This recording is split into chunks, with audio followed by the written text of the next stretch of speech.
வணக்கம். நான் உங்கள் மோகனா. மாலை மலர், தெய்வப்பால், தாய்ப்பால். இங்கே பாருங்க, டாக்டர் ஃபோட்டோ. இந்த பாருங்க, மகப்பேறு டாக்டர் பாருங்க. படிக்கிறேன், கேளுங்க.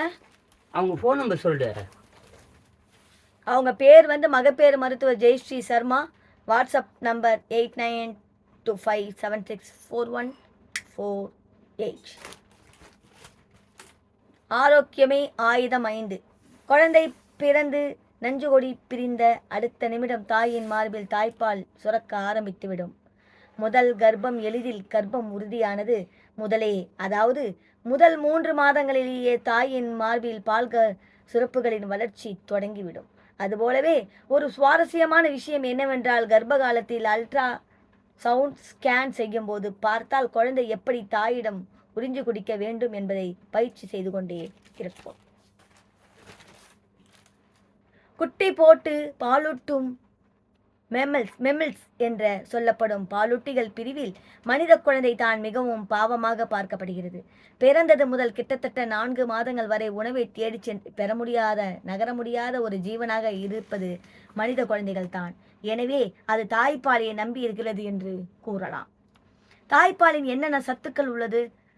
கார்போஹைட்ரேட், புரோட்டீன், கொழுப்பு சத்து, விட்டமின்கள், எதிர்ப்பு சக்தி, மருந்துகள், நீர், நொதிகள், ஹார்மோன்கள் நிறைந்தது தாய்ப்பால்.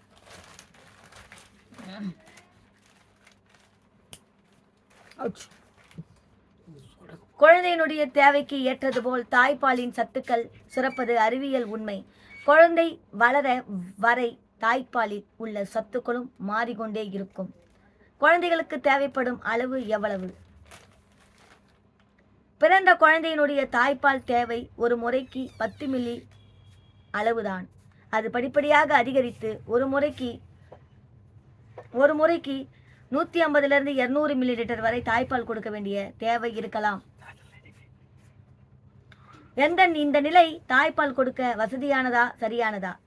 குழந்தை பிறந்த மாதம் வரை தாய் சௌகரியமாக சாய்ந்து அமர்ந்து கொள்ளலாம். பிறகு தாயும் குழந்தையும் படுத்து கொள்ளலாம். தாய்க்கு ஏற்ற தாய்ப்பால் கொடுப்பதற்கு ஏற்றது. ஒரு முறை 20 நிமிடங்கள் தேவைப்படும். ஒரு நாளில் 10-15 முறை தாய்ப்பால் கொடுக்க வேண்டியிருக்கும். தாய்ப்பால் கொடுக்கும் தாய்மார்கள் உண்ண வேண்டிய உணவு பால், பழச்சாறுகள், சூப்புகள் போன்றவற்றை நிறைய அருந்த வேண்டும். ஒவ்வொரு முறை குழந்தைக்கு தாய்ப்பால் கொடுப்பதற்கு முன்பும் ஏதாவது அருந்திவிட்டு பிறகு தாய்ப்பால் கொடுப்பது நல்லது. அது தவிர உணவிலும் கடுமையான பத்திய முறைகளை விட்டு எல்லா காய்கறியும் தாய்க்கு சேர்த்து நல்ல ஒரு சரிசமான உணவை கொடுப்பது மிகவும் அவசியம். தாய்ப்பால் கொடுக்கும் போது ஏதாவது மாத்திரைகளை சாப்பிட வேண்டுமா? புரோட்டீன் பவுடர் சாப்பிட வேண்டுமா? கால்சியம் மற்றும் இரும்பு சத்து மாத்திரைகளை பொதுவாக தாய்ப்பால் கொடுக்கும் தாய் எடுத்துக்கொள்ள வேண்டும். இவை தாயின் உடல் நலத்தை பாதுகாப்பதோடு குழந்தைக்கு தேவையான கால்சியத்தை தருவதற்கும் உதவும். THA உள்ள மாத்திரைகளை எடுத்துக்கொண்டால் குழந்தையினுடைய மூல வளர்ச்சிக்கு அது உதவியாக இருக்கும். தாய்ப்பால் சுரப்பிற்கும் சத்திற்கும் தேவையான புரோட்டீன் மாவுகளை உங்கள் மருத்துவர் பரிந்துரையின் பேரில் தினமும் 2 முறை எடுத்துக்கொள்ளலாம். பிரகாசமானது. முதலில் சுரக்கும் சீம்பால் அல்லது கொலஸ்ட்ராம் நல்லதா? குழந்தைக்கு கொடுக்க வேண்டுமா? குழந்தை பிறந்தும் தாய்க்கு முதலில் சுரக்கும் நீர் போன்ற திரவம் கொலஸ்ட்ராம் எனப்படுகிறது. இது ஏராளமான எதிர்ப்பு சக்தி குளோபுலின்களை கொண்டுள்ளது. அதனால் இதை கட்டாயம் குழந்தைக்கு புகட்ட வேண்டும். பல வீடுகளில் குழந்தைக்கு கொடுக்காமல் கீழே பிரிந்து விட்டு விடுவார்கள். அது மிகவும் தவறான பழக்கமாகும். தாய்ப்பால் சுரக்காவிட்டால் என்ன காரணம்? தாய்ப்பால் சுரக்காமல் இருப்பது மிக மிக அரிதாகும். குழந்தை பிறந்து 2 நாட்கள் வரை காத்திருக்கலாம். முதல் 10 நாட்கள் வரை கூட ஒரு சிலருக்கு பால் சுரக்க தாமதமாகும் அளவு குறைவாக இருக்கும். ஆனால் படிப்படியாக அதிகரித்து 2 மாதங்களே ஆகும். போது குழந்தைக்கு தேவையான அளவு பால் அல்லது அதைவிட அதிகமான பால் சுரக்கும். கூடுதலான மன அழுத்தம் என்பது கடினமான பிரசவத்திற்கு பிறகு ஏற்படக்கூடிய உடல் சோர்வு அல்லது குழந்தையின் அருகில் இல்லாமல் பச்சிளம் குழந்தை பிரிவு போன்றவற்றில் அனுமதிக்கப்பட்டிருப்பது போன்றவற்றால் தாய்ப்பால் சுரப்பது ஒரு சிலருக்கு குறைவாக இருக்கலாம். தாய்ப்பால் கொடுக்கும் தாய்க்கும் குழந்தைக்கும் காற்றோட்டமான தனிமையான சூழ்நிலையை ஏற்படுத்தி கொடுக்க வேண்டும். அது இல்லாத போது தாய்க்கு தாய்ப்பால் சுரப்பதிலும் கொடுப்பதிலும் சிரமங்கள் ஏற்படலாம். தாய்ப்பால் போதுமான அளவு உள்ளதா என்பது எப்படி கண்டுபிடிப்பது? தாய்ப்பால் குடித்தவுடன் குழந்தை நன்றாக உறங்குவது, ஒரு நாளைக்கு 6லிருந்து 8 முறை சிறுநீர் கழிப்பது, தாய்ப்பால் குடித்தவுடன் மகிழ்ச்சியுடன் விளையாடுவது, இவற்றிலிருந்து குழந்தைக்கு தேவையான அளவு தாய்ப்பால் சுரக்கிறது என்பதை நாம் புரிந்து கொள்ளலாம்.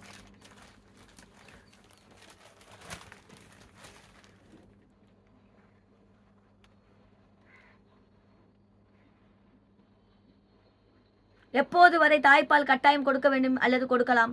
முதல் 4 மாதங்களுக்கு குழந்தைகளுக்கு தாய்ப்பால் மட்டுமே போதுமானது. சில குழந்தைகளுக்கு 6 மாதம் வரை கூட தாய்ப்பால் மட்டுமே போதுமானது. அதற்கு பிறகு மற்ற உணவுகளை சிறிது சிறிதாக அறிமுகப்படுத்தலாம்.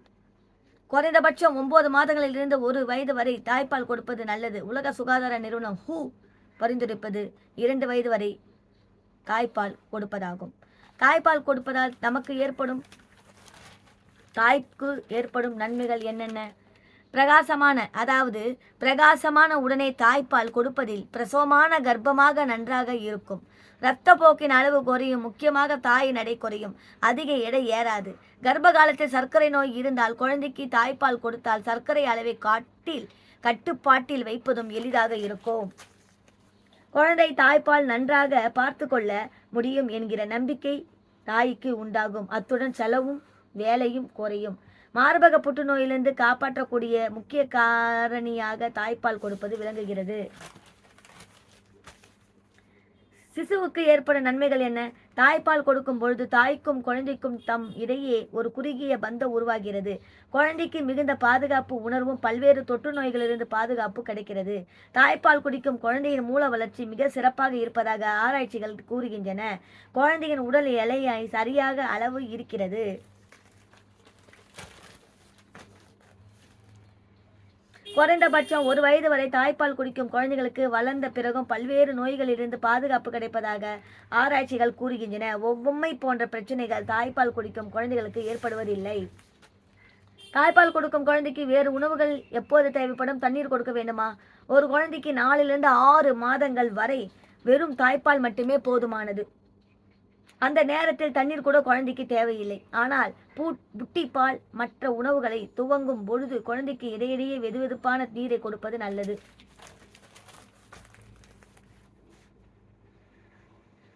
தாய்ப்பால் குடிக்கும் குழந்தைக்கு மலம் கழிக்காவிட்டால் என்ன செய்யலாம்? தாய்ப்பால் மட்டுமே குடிக்கும் பச்சிளம் குழந்தைக்கு 5 நாட்கள் வரை மலம் கழிக்காவிட்டாலும் ஒரு பிரச்சனையும் ஏற்படாது. ஆனால் பொதுவாக தாய்ப்பால் குடிக்கும் குழந்தைகள் ஒரு நாளைக்கு 10 முறை வரை மலம் கழிக்கலாம். அதுவும் நார்மல் தாயின் அழகு கெட்டுவிடுமா? தாய்ப்பால் கொடுத்தால் அது கெட்டுவிடும் என்று தவறான ஒரு எண்ணம் உள்ளது. தாய்ப்பால் கொடுக்கும் போது உண்டாகக்கூடிய மகிழ்ச்சிக்கு விலையேதும் இல்லை. குறிப்பாக மார்பக புற்றுநோயிலிருந்து ஒரு தாயை சுரக்கிறது. தாய்ப்பால் நிறுத்திய பிறகு சரியான உடற்பயிற்சி செய்தால் அழகில் எந்த ஒரு குறைவும் ஏற்படாது. உலகின் சில ஐரோப்பிய நாடுகளில் தாய்ப்பால் கொடுக்கும் தாயின் சதவீதம் 10% விட குறைவாக இருக்கிறது. அதாவது 100%ல் 6 தாய் மட்டுமே தாய்ப்பால் கொடுப்பதில் விருப்பமுடன் இருக்கிறார்கள். இங்கிலாந்து, அயர்லாந்து, கிரீஸ், நார்வே போன்ற பல ஐரோப்பிய நாடுகளும் தாய்ப்பால் கொடுக்கும் தாய்க்கு பல்வேறு சலுகைகளை அளித்துள்ளன. இந்தியாவில் தாய்ப்பால் கொடுக்கும் தாயின் சதவீதம் 60% ஆகும். ஆனால் பெரும்பாலான பணியிடங்களில் தாய்க்கு தாய்ப்பால் கொடுக்கக்கூடிய வசதிகள் இல்லை. அதை அரசு மேம்படுத்த வேண்டும். சிசுவின் முதல் 6 மாதங்கள் தாய்ப்பால் கொடுப்பது வருங்கால தலைமுறையின் ஆரோக்கியத்திற்கும் உடல் உறுதிக்கும் அஸ்திவாரமாகும். இதுபோலவே இன்று ஆரோக்கியமாக இருக்கும் நம் அனைவருக்கும் நன்றியுடன் இருக்க வேண்டியது நம் இரத்தத்தை பாலாக்கி பரிந்துரையிட்டிய நம் அன்னைக்கு தாய் சேய் நலம் காப்போம். இத்துடன் இந்த மாலை மலர் செய்திகள் முடிவடைகிறது. மேலும் ஒரு செய்தியோடு நான் உங்களை சந்திக்கும் வரை டாடா பை பை சொல்லி விடைபெறுகிறேன். நன்றி, வணக்கம்.